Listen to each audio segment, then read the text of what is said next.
a você que nos visita nessa manhã. Você é muito bem-vindo à casa do Senhor. Que o Senhor Jesus esteja abençoando a sua vida. Bom dia a você também que está assistindo o culto aí através da internet, seja em casa, através do YouTube. Que o Senhor Jesus esteja conduzindo a sua vida também. Hoje é o último domingo do mês. Então temos aí como prática da igreja fazer aí uma arrecadação do já missionário, campanha do já missionário. Participar, está no seu boletim aí, se você puder acompanhar. É aquele que a gente acompanha de juntar no mínimo R$1 por dia. E no último domingo do mês a gente trazer e isso a gente abençoar os irmãos que estão em campo, os missionários. E nós, como Igreja Evangélica Livre, temos aí uma declaração de propósito. Para quem existimos? Então, a Igreja Evangélica Livre, a Capela do Redentor, existe para amar e glorificar a Deus e fazer discípulos de Cristo, desde São Paulo até os confins do mundo, no poder do Espírito Santo. Então, essa é a nossa declaração de propósito. E eu gostaria de compartilhar com os irmãos um versículo que está em Mateus 28, de 18 a 20. Então, Jesus aproximou-se deles e disse: Foi-me dada toda a autoridade no céu e na terra. Portanto, vão e façam discípulos de Cristo, de todas as nações, batizando em nome do Pai, do Filho e do Espírito Santo, ensinando-os a obedecer tudo o que eu tenho ordenado a vocês, e eu estarei sempre com vocês até o fim dos tempos. Então, a gente vê a declaração de propósito da IELSP, ela está alinhada com a palavra do Senhor, está alinhada aqui com a declaração de propósito. Então, ele ensina que nós devemos fazer o que é a vontade do Pai, a obedecer e fazer tudo o que Ele nos ordena. E Ele promete que vai estar conosco até o fim de nossas vidas. Então, que possamos aí estar nos conectados com a mensagem do Senhor e vivermos realmente o que Ele nos ensina. Eu gostaria também de fazer uma oração. Que puder ficar de pé, por favor.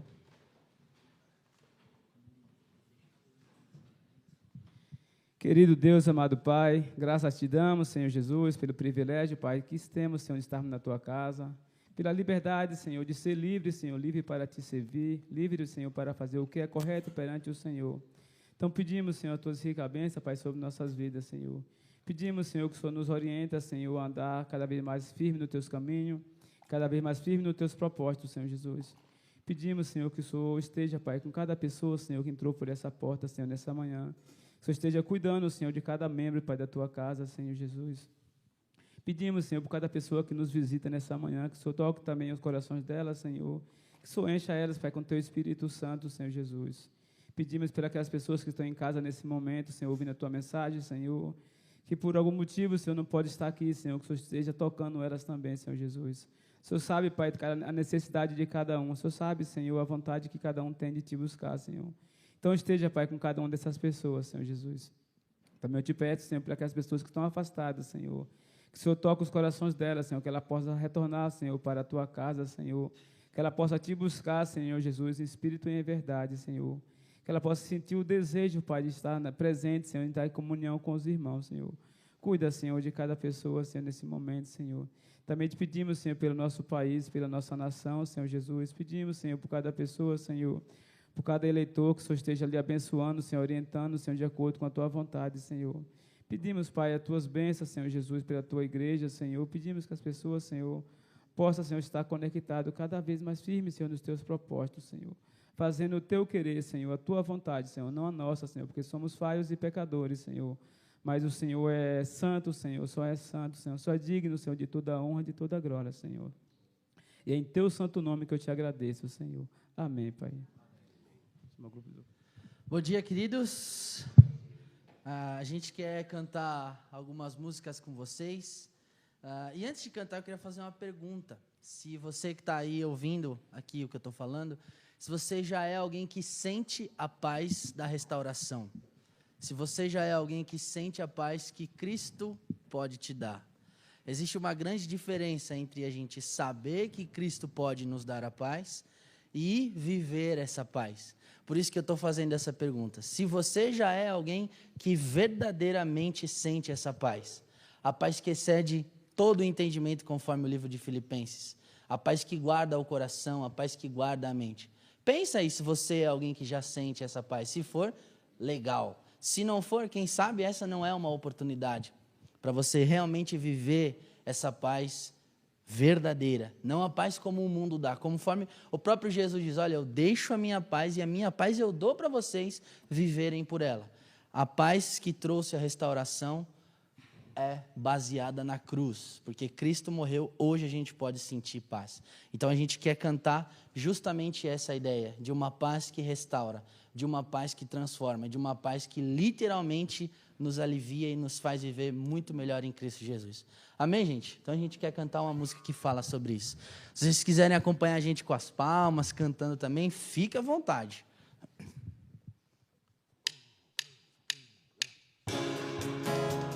Vamos com as palmas.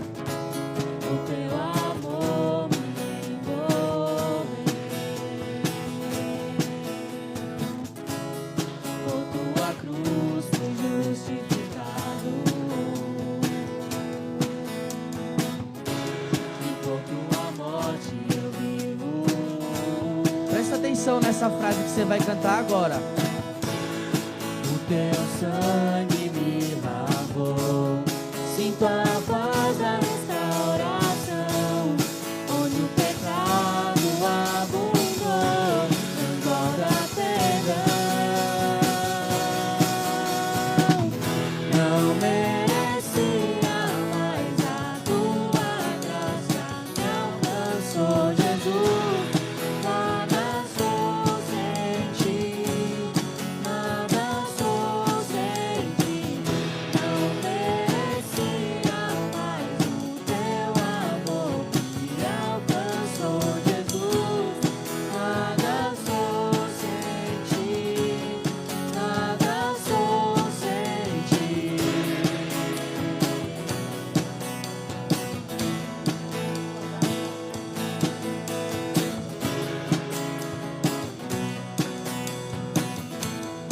Tua graça, por tua graça fui alcançado, o teu amor me envolveu, por tua cruz fui justificado, e por tua morte eu vivo.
Amém, queridos.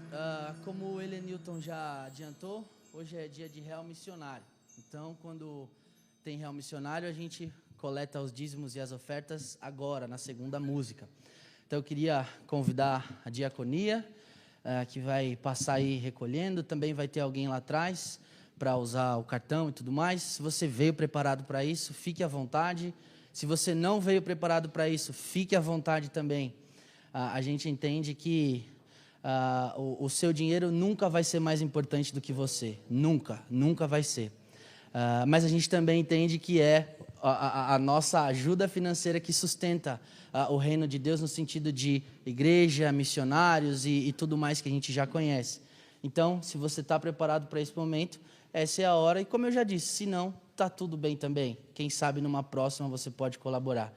Amém, queridos? E a gente quer cantar de novo uma música que fala justamente sobre a ideia de que de fato Jesus veio para buscar, Jesus veio para salvar, Jesus veio como sendo a luz que iluminava e que continua iluminando as trevas. Amém? Depois que você colaborar ou não, se você quiser se colocar de pé para a gente continuar cantando, senão está tudo bem, se o joelho já está doendo um pouco, igual o meu joelho aqui, você pode ficar sentado, não tem problema, e a gente canta mesmo assim, eu sei que Deus vai se alegrar com o nosso cântico.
Senhor Deus, nós te louvamos e te adoramos, Senhor, porque o Senhor é Rei, Pai. Nós te agradecemos porque as suas misericórdias se renovam a cada manhã, Senhor. Nós te agradecemos por podermos dizimar, Senhor. Nós te agradecemos por termos a liberdade, Senhor, de te adorar, Pai. Obrigada pelos dízimos e pelas ofertas, Senhor, que elas possam ser usadas para proclamar cada vez mais o teu reino. Em nome de Jesus. Amém. Queridos, podem se assentar. Queria convidar aqui o presbítero Cláudio, que vai compartilhar a palavra de Deus conosco hoje.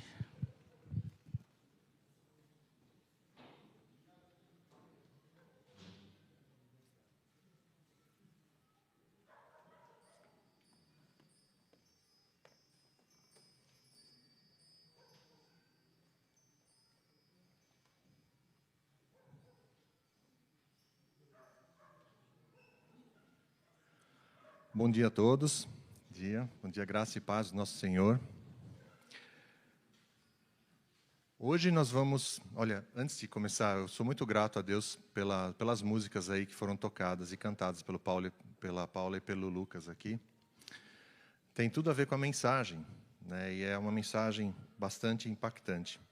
Pelo menos vocês vão ver. Hoje, então, nós vamos ter essa mensagem aqui, que é a última da série, Jesus, o Messias, o Filho de Deus, que é baseado no livro de Mateus.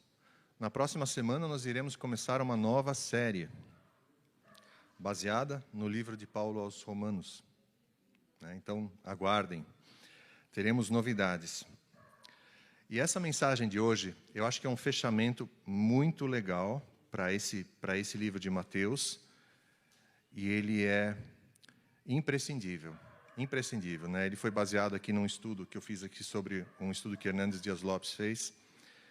E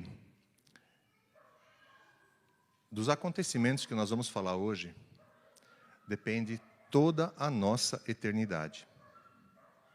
Por isso que é tão importante. Nós vamos ler 2 textos bíblicos, tá? Então, um deles trata dos últimos momentos de Jesus durante a Batalha da Cruz. Eu uso esse termo, Batalha da Cruz, porque aquele momento ali foi terrível. Como foi cantado na canção aqui agora há pouco, né? Eu nunca saberia o preço do meu pecado lá na cruz. A gente tem uma ideia. Nós vamos ver um pouco mais sobre isso aqui, mas é uma ideia apenas. E esses 2 textos, então, eles se complementam. Um deles é da Batalha da Cruz, e o outro momento que comprova a vitória cabal de Jesus sobre a morte, sobre o pecado e todas as hostes malignas, que foi a sua ressurreição.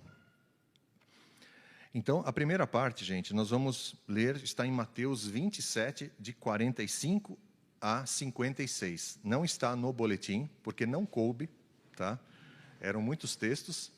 Então, nós vamos... eu até pedi para colocar aqui embaixo, e eu mandei uma informação errada aqui embaixo, ó, para ler em casa. É Mateus 27, de 45 até 56, não só até 46, tá, gente?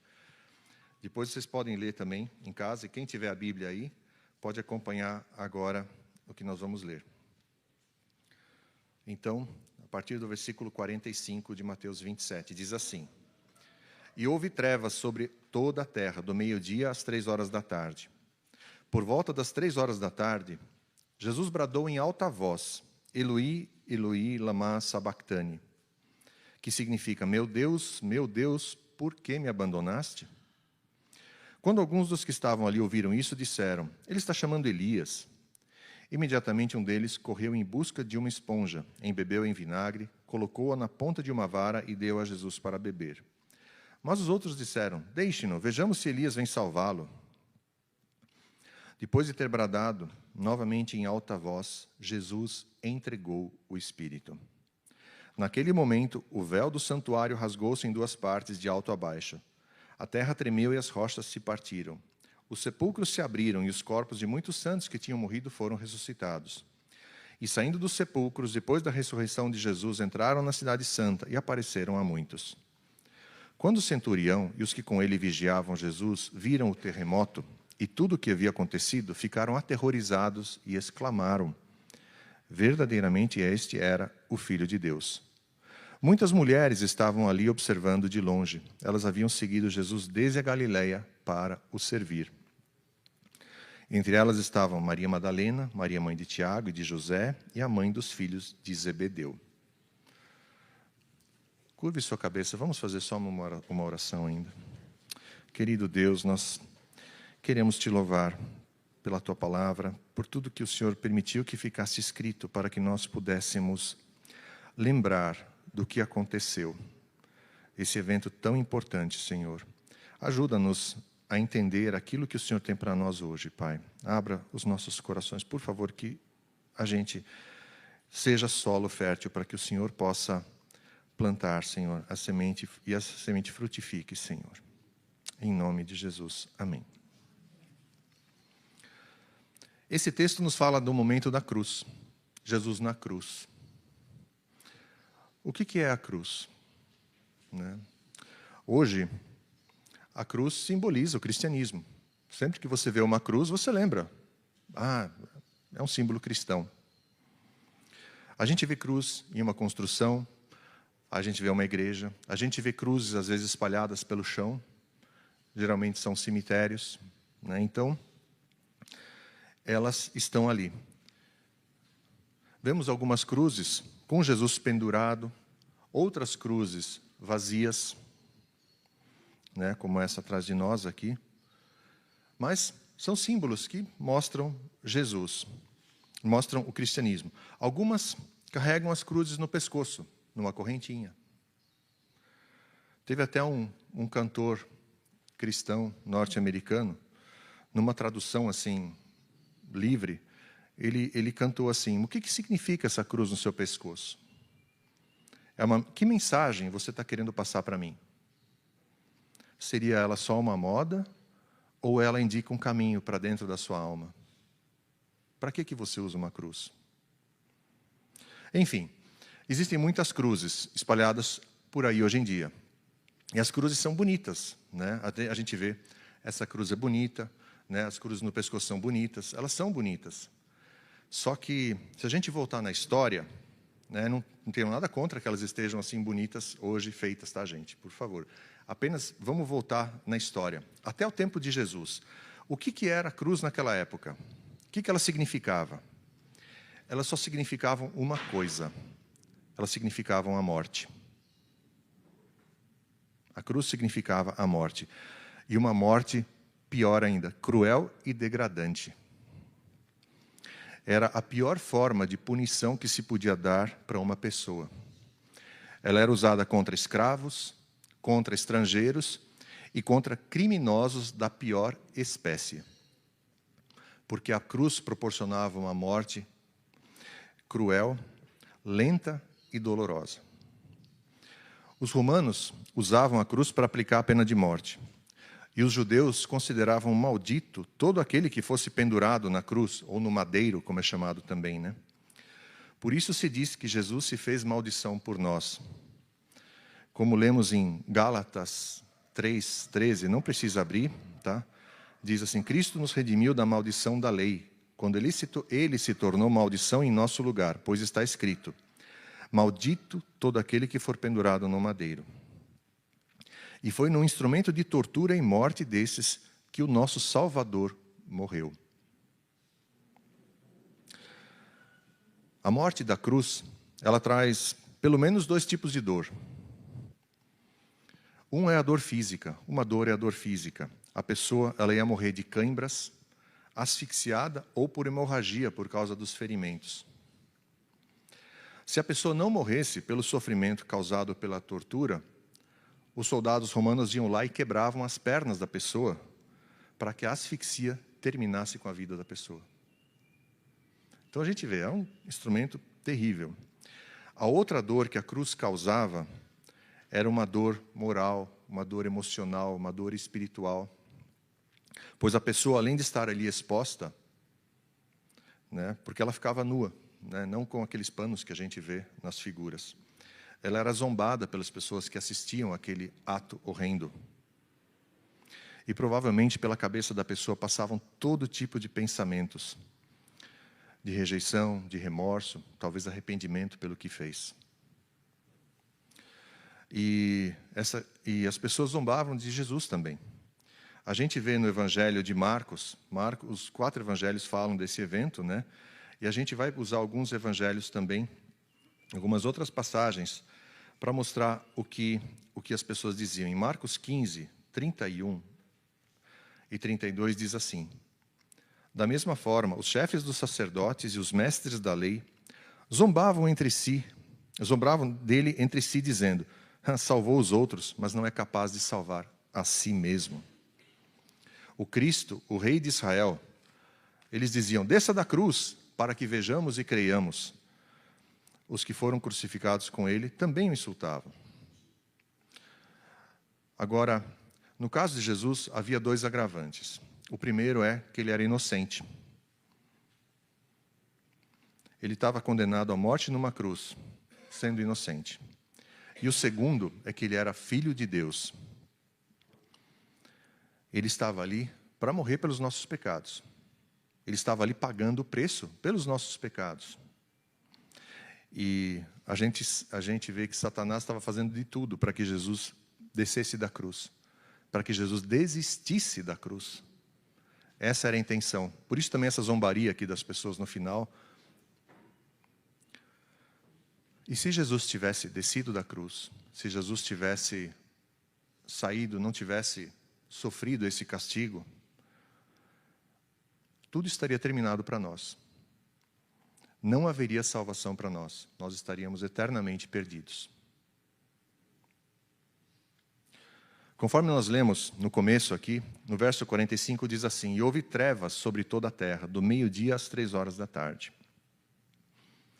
Talvez ali, gente, naquele momento, as forças das trevas estivessem lançando um ataque maciço tão intenso sobre Jesus como nunca houve na terra, de modo que a concentração de demônios era tão grande que talvez tenha causado essa escuridão ao meio-dia.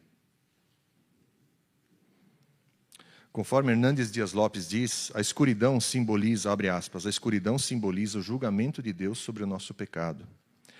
Sua ira consumindo-se no coração de Jesus, para que ele, como nosso substituto, pudesse sofrer a agonia mais intensa, a aflição mais indescritível, e o desamparo e o isolamento mais terríveis. O inferno foi até o Calvário nesse dia, e o Salvador desceu até ele, experimentando os seus horrores em nosso lugar. Sede, desamparo e agonia, fecha aspas, sede, desamparo e agonia foi o que Jesus estava sofrendo naquela cruz. Rubem Amorese também explora um pouco essa parte aí no livro Meta-História. Ele diz, talvez nesse momento Satanás estivesse lançando as mais cruéis torturas psicológicas sobre Jesus, colocando sobre ele a lembrança das dores, muitas dores, as dores que ele estava sentindo e as dores de todo mundo, as nossas dores talvez também. As dores dele talvez de abandono e rejeição. Onde estavam agora os seus discípulos? Onde estavam os amigos? Também havia as dores emocionais, talvez nossas. As dores, por exemplo, do coração da mãe, viúva, cujo filho, a rimo de família, vai para a guerra ou para um dia normal de trabalho para não voltar mais. A dor da despedida definitiva. A dor da perda dos pais em um acidente de automóvel. A dor de ter matado o filho por disparo acidental.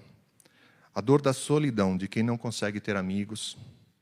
A dor do solteiro que sonha em se casar, mas a idade vem chegando e o companheiro não. A dor do divórcio. A dor de quem não acha cura para a enfermidade. A dor da prisão abarrotada. Da condenação injusta. Da cegueira. Da paralisia. Do roubo. A dor de todo mundo. E tudo isso autorizado por Deus. Até para Jesus estava difícil essa angústia.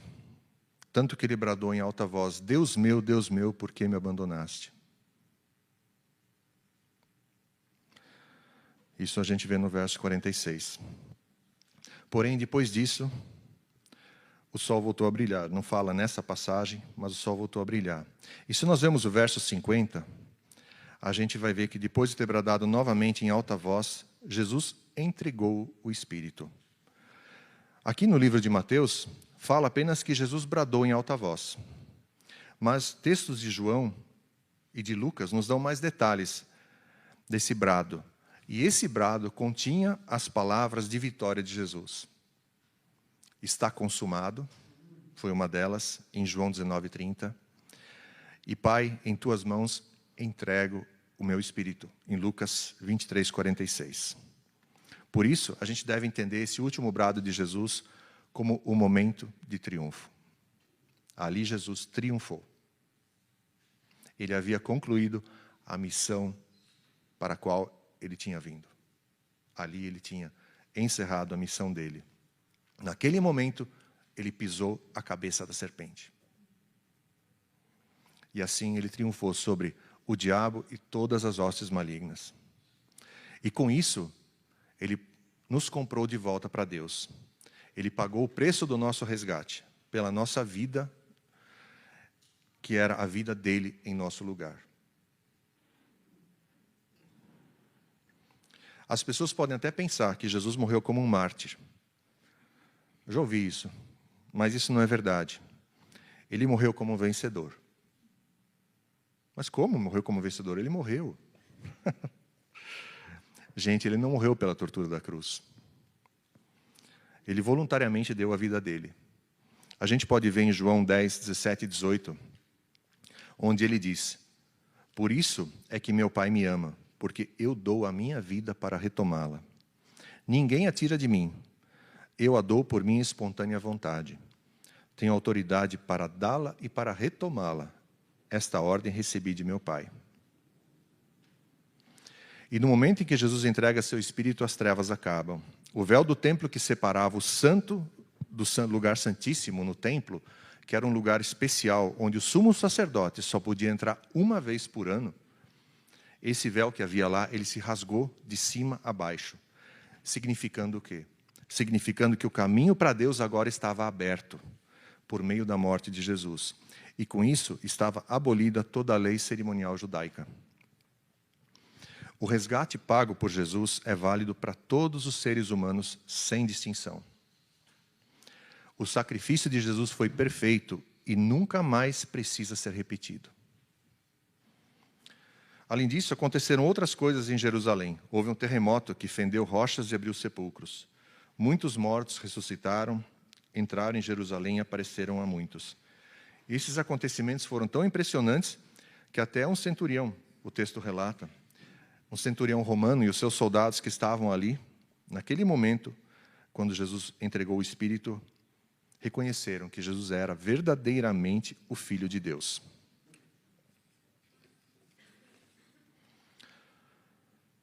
E no final desse trecho que nós lemos, nos versos 55 e 56, vemos que as mulheres que acompanharam Jesus desde a Galileia demonstraram mais coragem do que os discípulos, que prometeram ir com Jesus para a prisão e até a morte. É interessante, não? Enfim, o que nós falamos até agora é, parafraseando Anthony Campolo, que escreveu um livro, tudo o que aconteceu aqui era sexta-feira, mas o domingo vem aí. E esse é o próximo texto que nós vamos ler. Antes de entrar no texto, que já tem uma dica, eu gostaria de pedir que fosse apresentado a figura aqui na tela.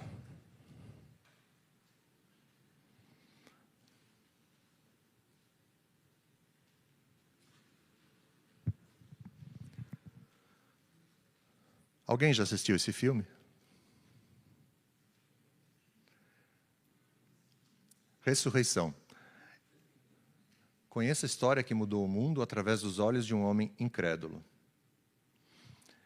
Esse filme é uma invenção que alguém fez sobre esse momento que nós vamos falar agora da ressurreição de Jesus. Vale a pena assistir, gente. Vale a pena assistir. Esse homem é um romano de alta patente e ele tem uma missão. Então, Assistam esse filme. Vale a pena, gente, vale a pena. Vamos ler agora o texto que fala sobre o segundo texto que nós temos nesse dia. Esse está no boletim. Se vocês quiserem acompanhar por aqui, está em Mateus 28, de 1 a 16. Depois do sábado, tendo começado o primeiro dia da semana, Maria Madalena e a outra Maria foram ver o sepulcro. E eis que sobreveio um grande terremoto, pois um anjo do Senhor desceu do céu, e chegando ao sepulcro, rolou a pedra da entrada e assentou-se sobre ela. Sua aparência era como um relâmpago, suas vestes eram brancas como a neve. Os guardas tremeram de medo e ficaram como mortos. O anjo disse às mulheres: não tenham medo. Sei que vocês estão procurando Jesus, que foi crucificado. Mas ele não está aqui. Ele ressuscitou como tinha dito. Venham ver o lugar que ele jazia. Vão depressa e digam aos discípulos dele: ele ressuscitou dentre os mortos e está indo adiante de vocês para a Galileia. Lá vocês o verão. Notem que eu já os avisei. As mulheres saíram depressa do sepulcro, amedrontadas e cheias de alegria, e foram correndo anunciá-lo aos discípulos de Jesus. De repente, Jesus as encontrou e disse: salve. Elas se aproximaram dele, abraçaram-lhe os pés e o adoraram. Então Jesus lhes disse: não tenham medo. Vão dizer a meus irmãos que se dirijam para a Galileia, lá eles me verão. Enquanto as mulheres estavam a caminho, alguns dos guardas dirigiram-se à cidade e contaram aos chefes dos sacerdotes tudo o que havia acontecido. Quando os chefes dos sacerdotes se reuniram com os líderes religiosos, elaboraram um plano. Deram aos soldados uma grande soma de dinheiro, dizendo-lhes: vocês devem declarar o seguinte: os discípulos dele vieram durante a noite e furtaram o corpo, enquanto estávamos dormindo. Se isso chegar aos ouvidos do governador, nós lhe daremos explicações e livraremos vocês de qualquer problema. Assim, os soldados receberam o dinheiro e fizeram como tinham sido instruídos. E esta versão se divulgou entre os judeus até o dia de hoje. Os 11 discípulos foram para a Galileia, para o monte que Jesus lhes indicara. Graças a Deus pela ressurreição.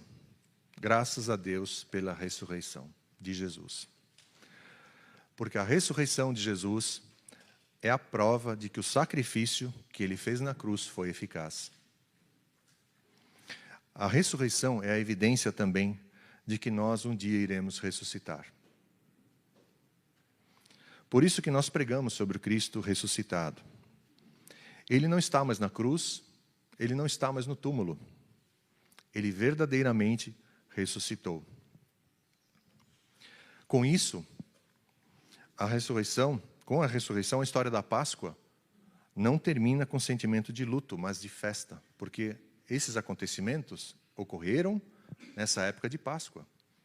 Era domingo de Páscoa quando Jesus ressuscitou.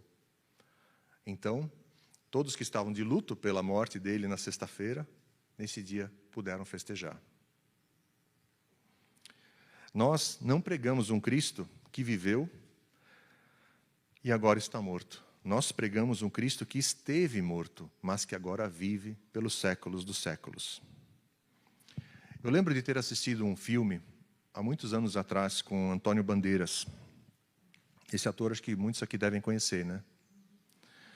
E o filme chamava O Corpo, em que talvez tivessem achado o corpo de Jesus numa escavação arqueológica.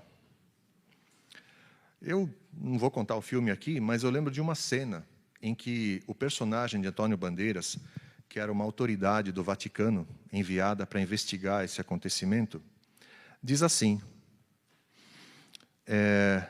ele falou que mesmo que encontrassem o corpo de Jesus, ele continuaria acreditando na mensagem de Jesus ou na fé cristã. Gente, isso é uma grande besteira. Se o corpo de Jesus for encontrado, acabou a fé cristã.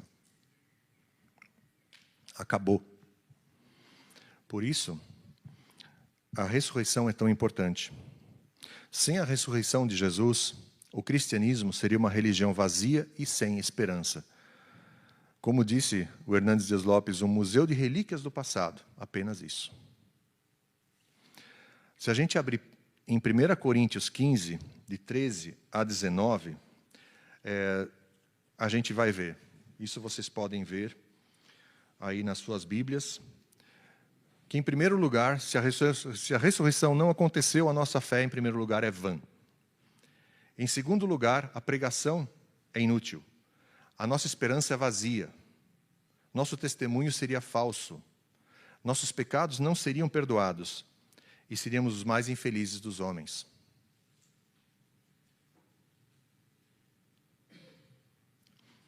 Sem a ressurreição de Jesus, a morte teria a última palavra, e a nossa esperança no céu estaria perdida. Sem a ressurreição de Jesus, o cristianismo seria o maior engodo, a maior cilada, a maior armadilha da história, a maior farsa que alguém poderia inventar.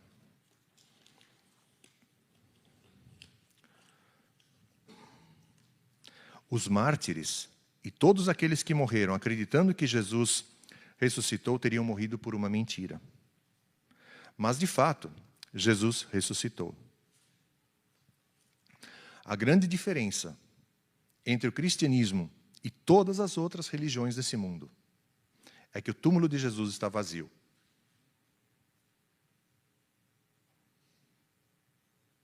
Todos os outros grandes que o mundo considera criadores de uma filosofia, de uma religião, você vai visitar o túmulo de Buda, túmulo de Maomé, você vai encontrar ali os restos mortais. De Jesus, não. Por isso que Jesus é tão diferente. Ele é único.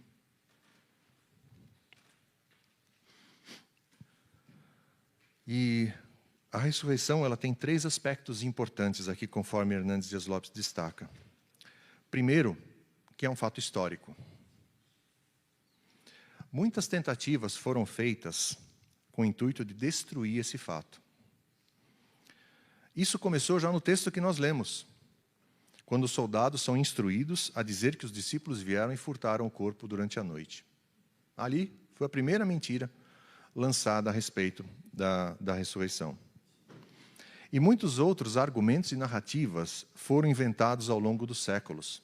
Existe muito material, mas também tem muito material, gente, mostrando as evidências da ressurreição. Muitas pessoas que buscaram destruir a ressurreição se tornaram cristãs. Um exemplo, até eu lembro de já ter citado aqui, foi o general Lew Wallace. Esse general, ele queria destruir a fé cristã e foi pesquisar pelas bibliotecas do mundo junto com um amigo dele. Ele se converteu, o amigo não. E ele acabou escrevendo um livro, que é um romance também da época de Jesus. Também uma história que ele inventou, mas que o contexto ali da época, do momento histórico, é quando Jesus estava aqui na Terra. E o livro se chama Ben-Hur. Então, é um livro conhecido, é um clássico, né? Inclusive fizeram um filme há bastante tempo, que foi vencedor de muitos Oscars, inclusive. Mas, enfim, a gente vê como algumas pessoas, ao buscar destruir a fé cristã, se converteram. Porque tiveram que se render diante das evidências que encontraram. Enfim, esse é um fato histórico, é o primeiro aspecto. O segundo aspecto é um fato psicológico. Porque os discípulos, por exemplo, eles fugiram quando Jesus foi preso e crucificado. Nós vimos que apenas as mulheres ficaram ali, né? Os discípulos se esconderam. Mas, de repente, eles foram transformados. A gente vê em Atos, os discípulos pregando foram valentes, ousados no testemunho deles. O que aconteceu? De onde eles tiraram essa coragem? Como pode isso? Se não houve a ressurreição. Se não tivesse havido, dificilmente eles fariam isso que eles fizeram. Eles enfrentaram ameaças, eles foram açoitados, eles foram presos e até morreram como mártires por causa da fé que eles professavam. Só para a gente ter uma ideia. Os discípulos de Jesus, Pedro, André, Felipe, Bartolomeu, Tiago, filho de Alfeu, e Simão o Zelote, eles morreram crucificados. Tiago, filho de Zebedeu, e Mateus foram mortos à espada. Tomé foi morto por lança. Tadeu, por flechas. E João foi o único que não teve morte violenta. Ele foi banido para a ilha de Pátimos, onde morreu. Se a ressurreição de Jesus fosse uma mentira, por que eles não tentaram desmentir isso, para não morrer dessa forma trágica que eles morreram? Você morreria por uma mentira? E o terceiro aspecto importante é um fato sociológico. A igreja cristã, ela foi estabelecida sobre a rocha de Jesus, que é incontestável. Nenhum outro fato poderia ter transformado homens e mulheres tristes e desesperados em pessoas radiantes e inflamadas por esse valor novo, por esse valor de pregar a palavra, de anunciar, olha, esse Jesus, nós vimos que ele foi morto, mas nós o vimos ressurreto. Eles começaram esse testemunho, eles começaram a falar disso, né? E o túmulo de Jesus, de fato, está morto, e o túmulo de Jesus está vazio, e esse foi o berço da igreja. O mundo odeia Jesus. Ninguém odeia quem está morto.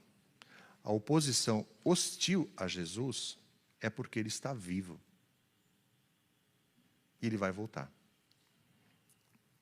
Ele vai voltar. E nós podemos esperar ódio do mundo, porque o mundo odeia a Cristo que vive em nós. E para finalizar, assim como o anjo falou para as mulheres em Mateus 28:7, vão depressa e digam aos discípulos dele, ele ressuscitou dentre os mortos e está indo adiante de vocês para Galiléia, lá vocês o verão. Note que eu já os avisei. Na sequência, o próprio Jesus aparece para elas nos versos 9 e 10, reforçando o que o anjo havia dito, de que elas testemunhassem para os discípulos. E hoje, esse é o nosso papel também. Testemunhar que Jesus Cristo ressuscitou verdadeiramente e que ele venceu a morte e o diabo. Que nós tenhamos intrepidez para anunciar isso sempre, até o nosso último instante aqui na terra. Só que antes da gente sair testemunhando, é importante a gente saber como é que nós estamos com Jesus, né? E eu gostaria que a gente fizesse uma pergunta, cada um fizesse essa pergunta para si mesmo. Uma pergunta que é atribuída a Francis Schaeffer. É assim: quem é Jesus de Nazaré para você? Porque a resposta é porque o seu destino nessa vida e por toda a eternidade dependem da resposta que você dá a essa pergunta. Amém? Vamos orar ainda. Querido Deus, muito obrigado pela Tua palavra. Obrigado pela morte e ressurreição de Jesus.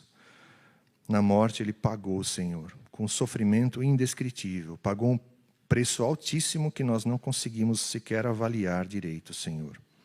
Mas foi um preço muito alto.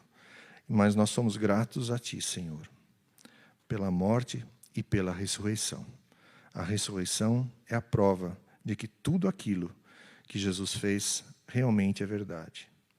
Nós queremos Te louvar, Te agradecer e pedir a Tua ajuda, Senhor, para que a gente sempre fale disso, para que mais pessoas venham a conhecer Jesus e sejam salvos das garras da morte e do diabo, Senhor. Nós pedimos isso a Ti, em nome de Jesus. Amém. Agora eu quero pedir ao grupo de louvor para voltar.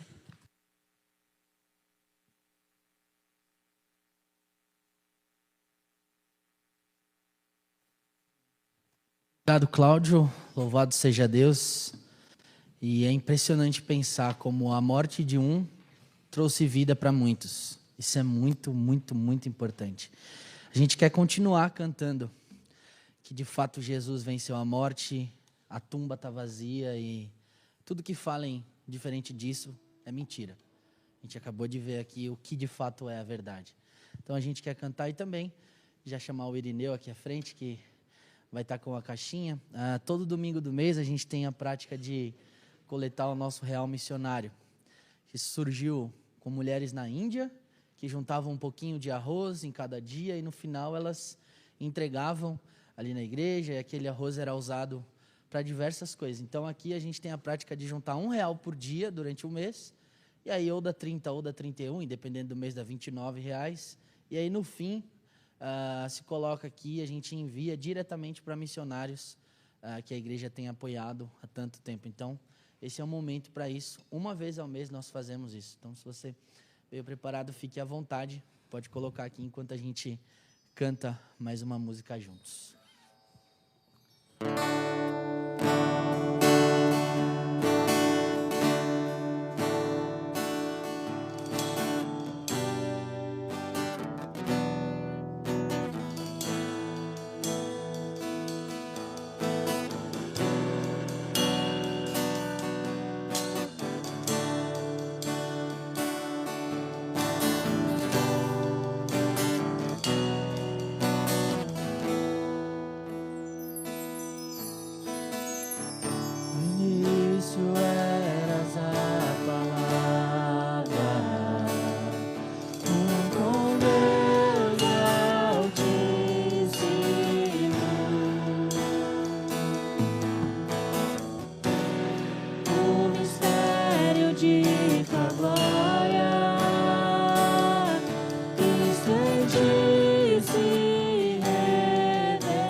Se puder ficar de pé.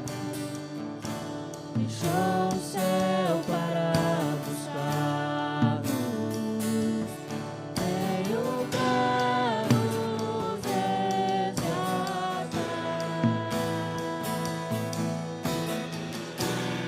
Oh, maior que o meu pecado,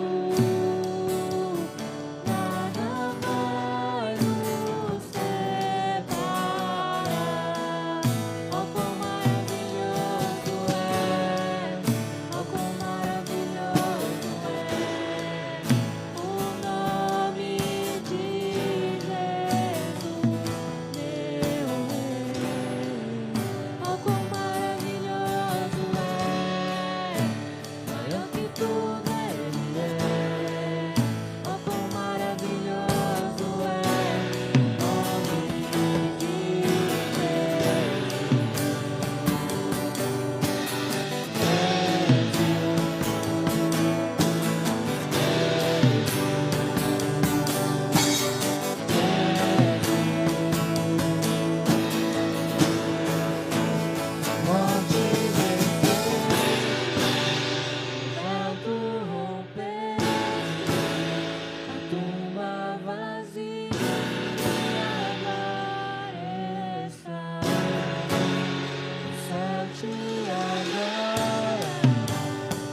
Querido Deus e Pai, muito obrigado, Pai, porque o Senhor se faz presente no nosso meio através do Espírito Santo.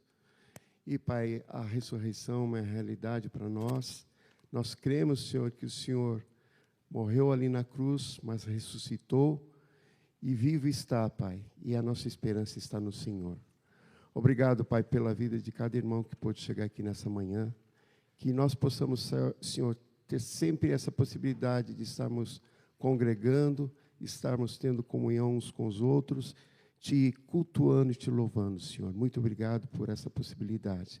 Eu peço agora, Pai, que o Senhor abençoe essas ofertas que foram levantadas, Pai, que elas possam estar sendo dirigidas, Pai, para aquele campo que o Senhor tem já separado, para aqueles missionários, Pai, que estão ali levando a Tua palavra. Que o Senhor possa estar abençoando e multiplicando esses valores, Pai. Em nome de Jesus que nós oramos e agradecemos. Amém.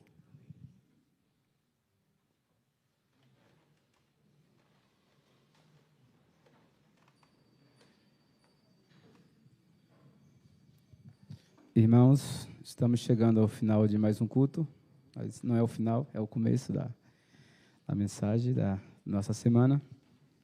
Gostaria de fazer um agradecimento ao pastor, o presbítero Cláudio, pela mensagem, que o Senhor Jesus esteja sempre abençoando a sua vida, da Karen, também do grupo de louvor, que está nos trazendo a mensagem cantada.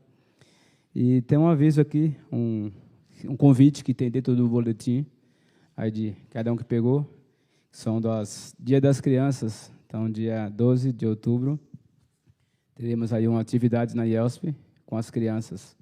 Então, pedimos que cada pessoa que possa se inscrever ou que levar para algum convidado, amigo das crianças, que possa ser orientada, que ela possa se inscrever e entrar pelo WhatsApp da igreja, que é o número está no convite, e que elas possam até o dia 10, 12, Lucas?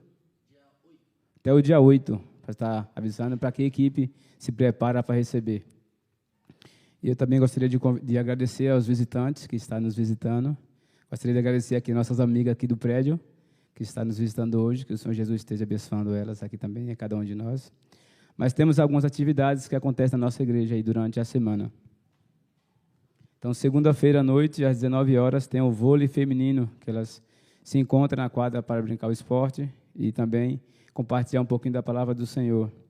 Terça-feira, às 14 horas, também tem a Mulielsp, artesanatos, os mestres se reúnem, e também tem a mensagem devocional. Às terça-feira, também às 19 horas, tem um momento de oração, então, que é um momento aqui de posso estar orando, colocando nossas dificuldades, compartilhando com o grupo o que Deus tem feito nas nossas vidas e pedindo que o Senhor esteja abençoando, compartilhando as orações.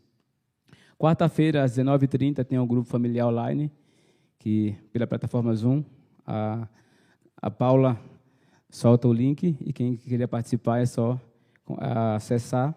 Quinta-feira, às 19 horas, temos o grupo familiar, que acontece aqui na igreja, no salão social, presencial. Então, você é convidado, é muito gostoso participar desse grupo.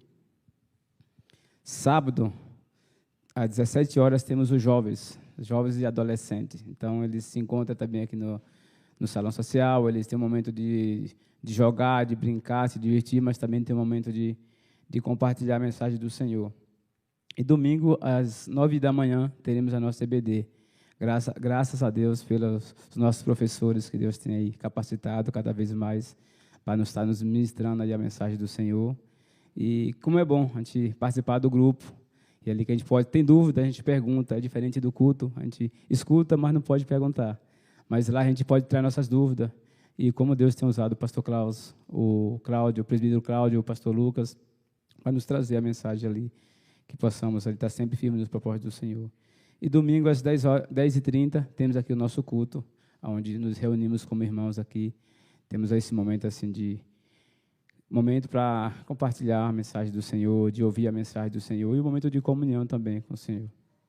Então, esses são nossos avisos que temos aí durante a semana, e que Deus esteja abençoando a cada um. Também gostaria de pedir as bênçãos do Senhor para cada aniversariante do mês, que o Senhor esteja abençoando cada aniversariante, os aniversariantes de casamento também, que o Senhor esteja abençoando. Mas essas são nossas atividades da semana. Eu gostaria de chamar o pastor Klaus, que vai nos trazer também a bênção final e alguns avisos.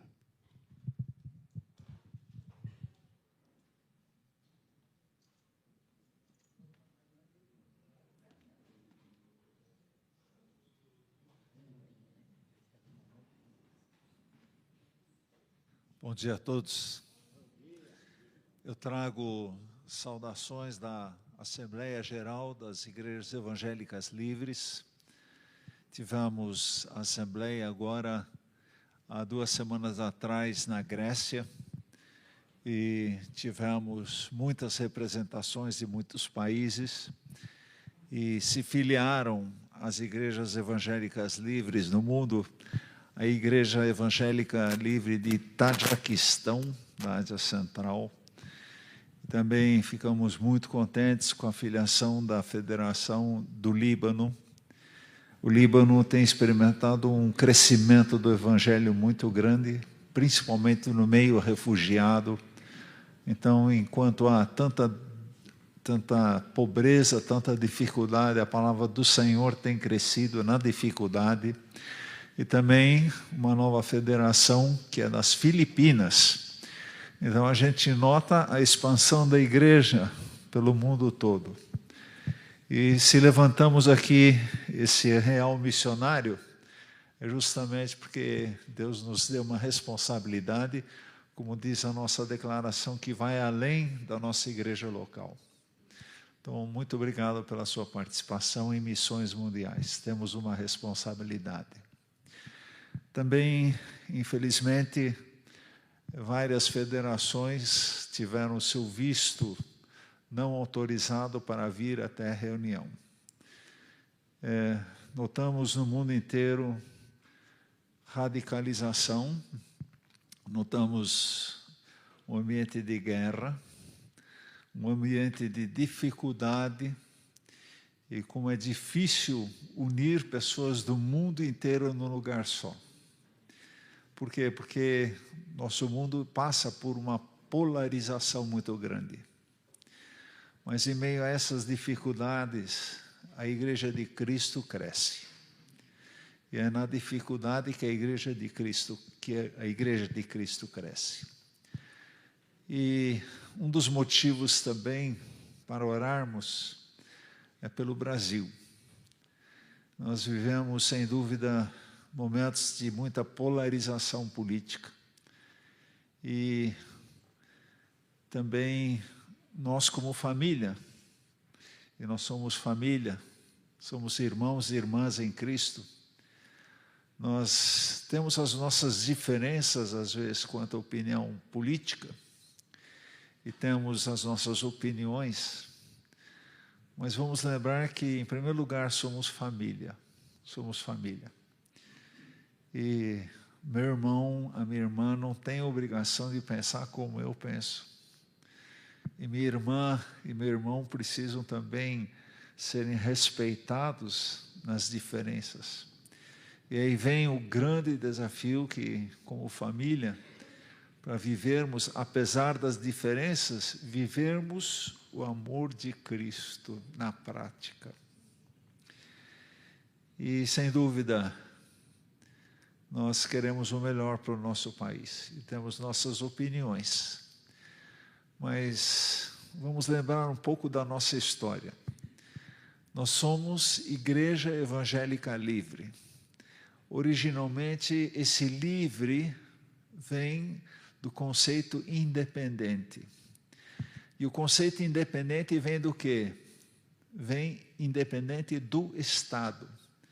Porque a nossa origem é lá na Europa, a parte mais norte da Europa, onde por questões políticas, pastores e padres são funcionários públicos.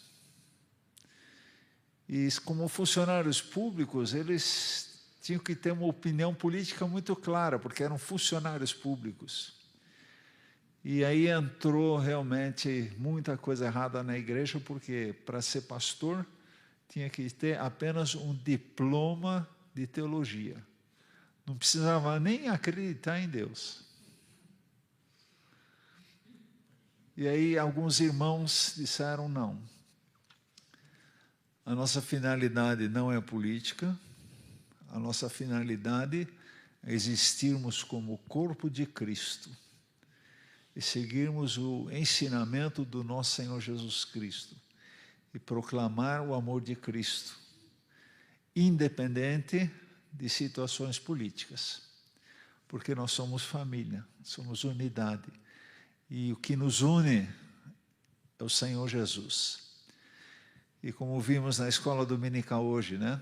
Somos cristãos por quê? Porque nós seguimos a Jesus Cristo. Nós seguimos o ungido. E o nosso centro é Cristo, Cristo em primeiro lugar. E isso nos une.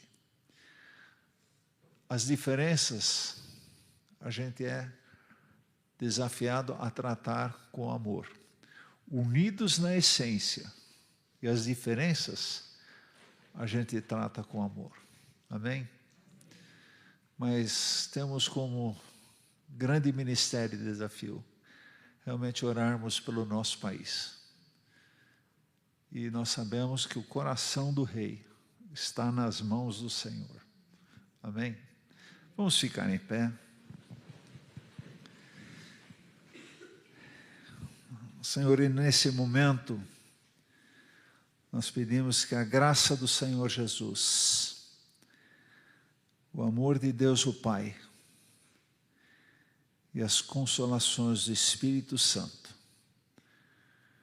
esteja sobre cada um de vós. Oramos também pelas eleições neste país.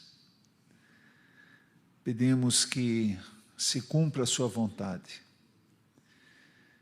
e que saibamos conviver em amor, apesar de diferentes opiniões.